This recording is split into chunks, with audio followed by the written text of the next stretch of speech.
What you just heard are the opening notes of Octet, a chamber choir musical with book and lyrics by Dave Malloy.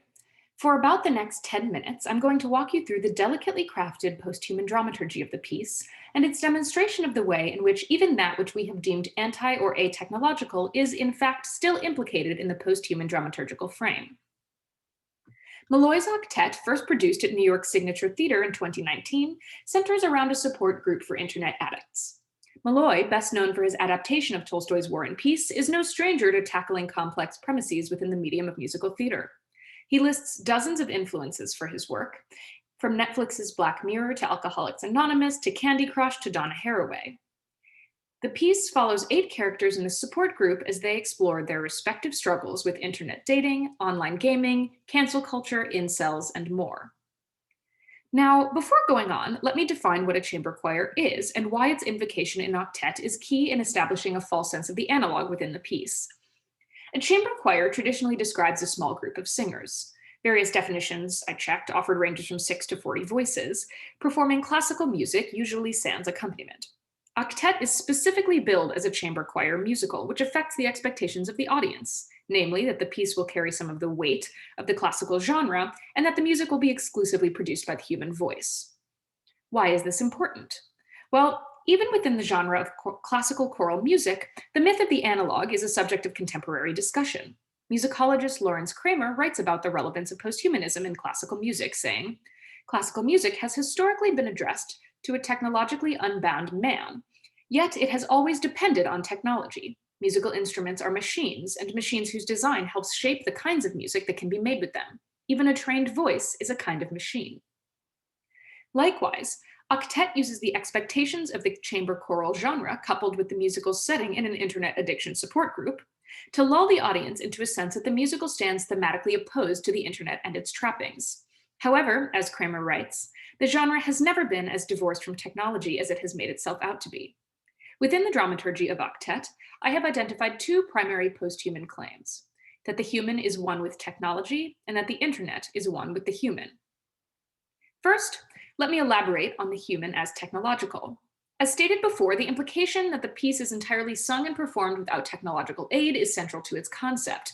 That being said, even a quick listen to the album belies these claims. Several non-vocal tools are used in the performance, which is nearly entirely sung through. Even in that first clip, we hear a pitch pipe, which is, of course, a non-human musical tool, though played using human breath, as is the voice. A step further from the voice is clapping, which, alongside other body percussion, is used in several numbers throughout the piece. Finally, we are aware that the musical was recorded, and largely recorded live, meaning that the performers were made use of microphones and other recorded technology. Why do we not immediately see these recording tools as technologically separate from the humans they are operating with? Perhaps it's a unique factor of music in the theater space, as Jennifer Parker Starbuck suggests.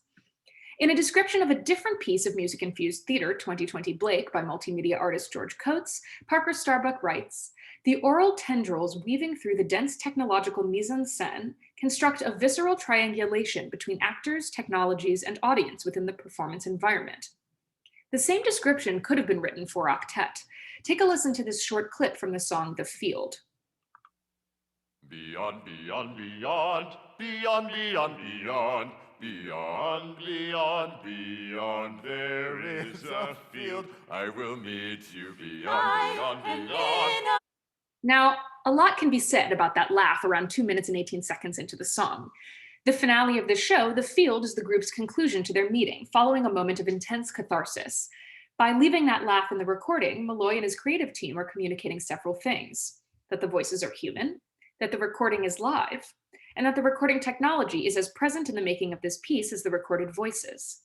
While it's safe to say that we as listeners know that an album can be, and usually is, edited, this genial flub softens the moment and challenges that expectation.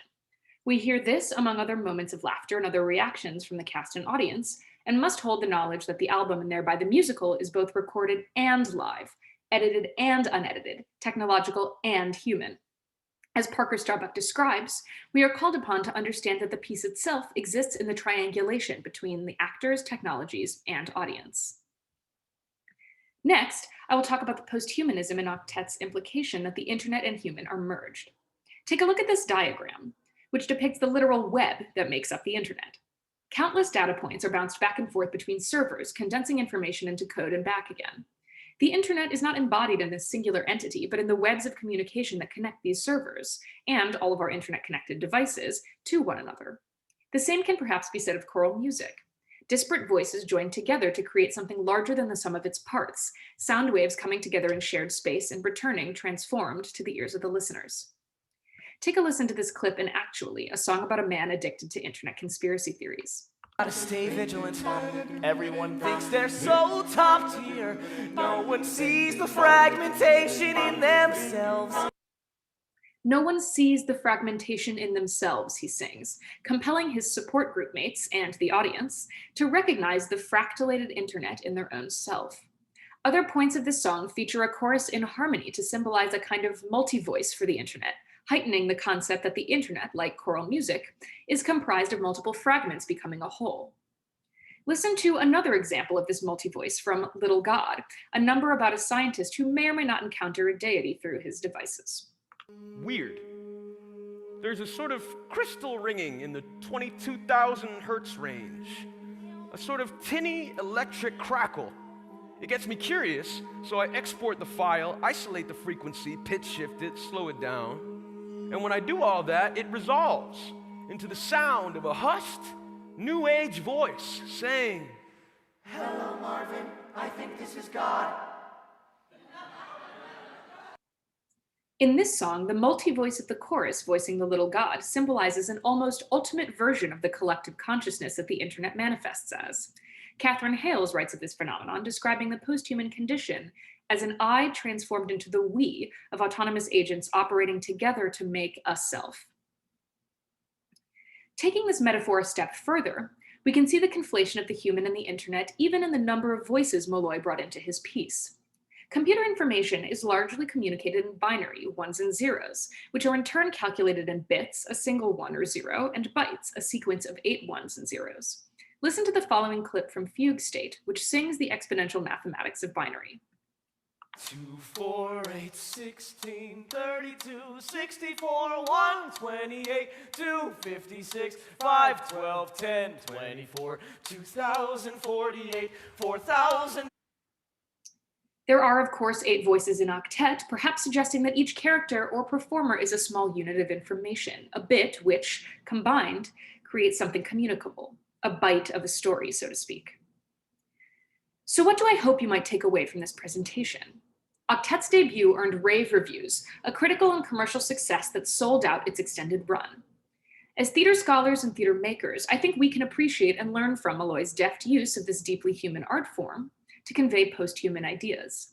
In other words, he embeds tricky concepts from the personal to the existential in a familiar and friendly package. In a way, this mirrors one of the great challenges of the internet, communicating complex ideas through a medium too often oversimplified. I'll leave you with a quote from Malloy himself, describing his characters and their relationship with the internet, as well as the ambivalence that the production offers. All of these characters have issues. They all have mental health shit that they're dealing with. The internet is just the channel in which they're feeding it. If the internet wasn't there, they'd have other issues. So it's not like the internet is causing all these things. It's just such a rich outlet and such an infinite outlet that we don't have a chance. Once you have that, wow. Thank you so much, and I look forward to hearing your questions.